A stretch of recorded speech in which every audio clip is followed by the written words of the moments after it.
Alejandro Garnacho make a good start so far this season off the bench. He played a lot last season. I think everyone can see the talent that is there. What does he need to do this season to go to that next level and show he's a world-class player? Is it just about more goals and more assists?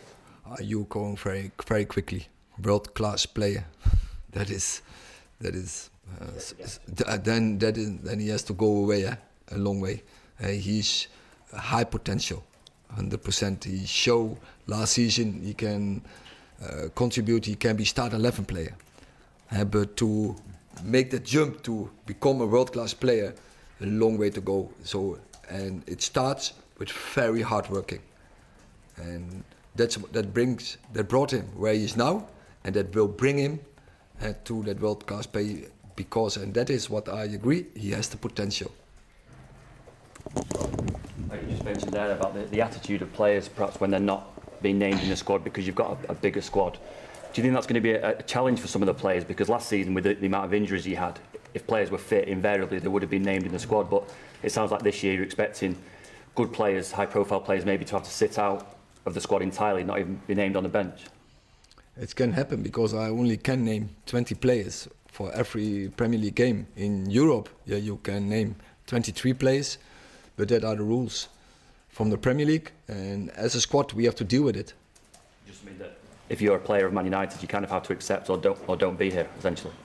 Exactly, you have to accept that, and then make sure that you are first under the first 11, make sure you are under the first 20, and that is, you have to prove it. So show it every day in the training pitch, and of course in every minute you can get. And it's not only about the starters; it's also about the finishes. And so I was very pleased last week, and coming 2 players on, Zirkzee and Garnacho, and making the difference. One gave the assist, the other makes the goal, and that is what we need throughout the whole season. That you don't win with 11 players. In games, but also between games, you need more than 11 players to win the football games. Jerry. Hi, Erik. Just following on from that, Jadon Sancho, ahead of Arsenal last season, showed a bad attitude, obviously. He's now back in the fold. You left him out last week. Are you concerned if you have to leave him out again, he'll show the same bad attitude, or are you confident that he's learned from that experience? It was last season, and I think as a squad we have to reflect on that situation. That are things that going to happen this season, 100%, and we have to deal with it. Because that player can make, in the end, can make the difference, or already in the next game or 5 games after. Because we have players in the squad, they are all capable of playing under the first 11, or at least to play under the first 15. So then you have play time in every game. Is it your style, if you're going to leave a player out, because of what we're talking about, to maybe sort of let them know, or do you not feel the need to do that, or is each case different depending on the player? Each case is different, but we can't explain for every game.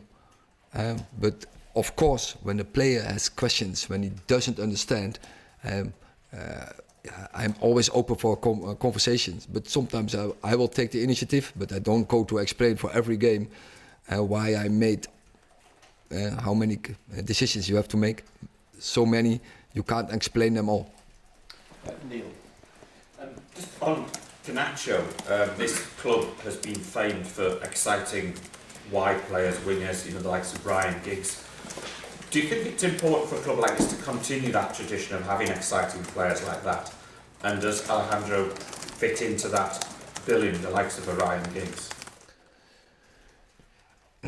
So yeah, I agree we need, but I think every club in the top needs players with, say, the X factor.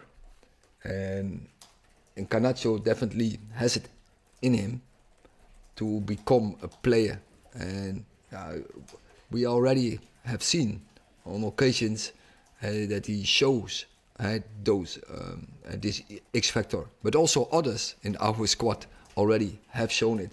So if you want to be really that player where your colleague is talking about world class, then you have to do it consistently. Do you think he feeds off that obvious energy from the crowd because there is an excitement when the ball gets to him? But also, I think also with other players from us has this have this as well. But yeah, he has that skill. Paul.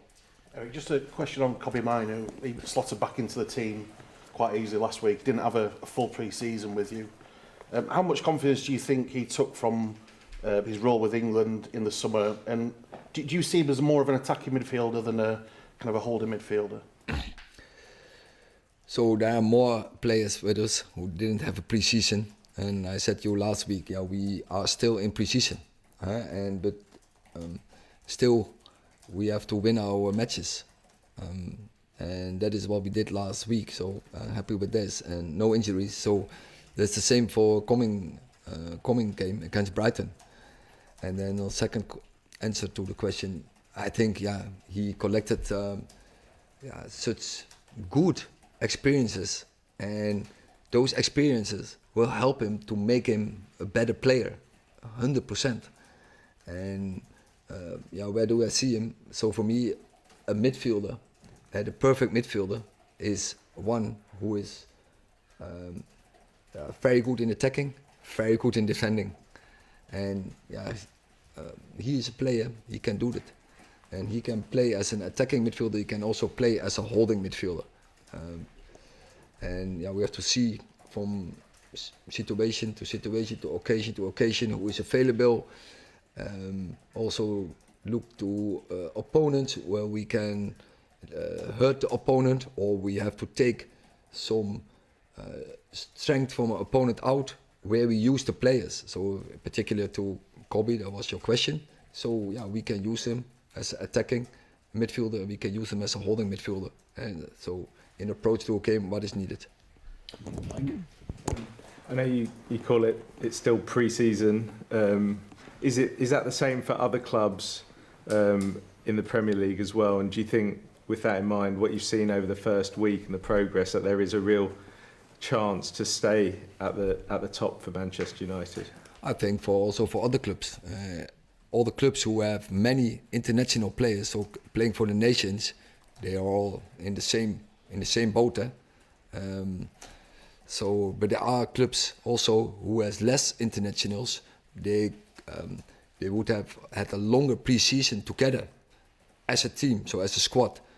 They are a little bit further ahead in terms of game model, in terms of fitness. Okay, last question, Mark. Hi Erik. Mason Mount's a player who's featured quite prominently in pre-season and the first few games, but he's a player who's played a lot of different positions in his time here. It's kind of felt like he's never had a set role. When everyone's fit and when everyone's available, what role do you see him playing? I just do explanation. We need rotation. We need all the players in the squad. So you can't talk about start 11. And the second thing in your question is about last season. He was injured, so he didn't play so many roles. I mean, as a position though, as a position. No, but he is I think he's versatile. We can use him in more than one position. But yeah, it will be always one in more attacking position than more in defense position. Okay, thank you very much.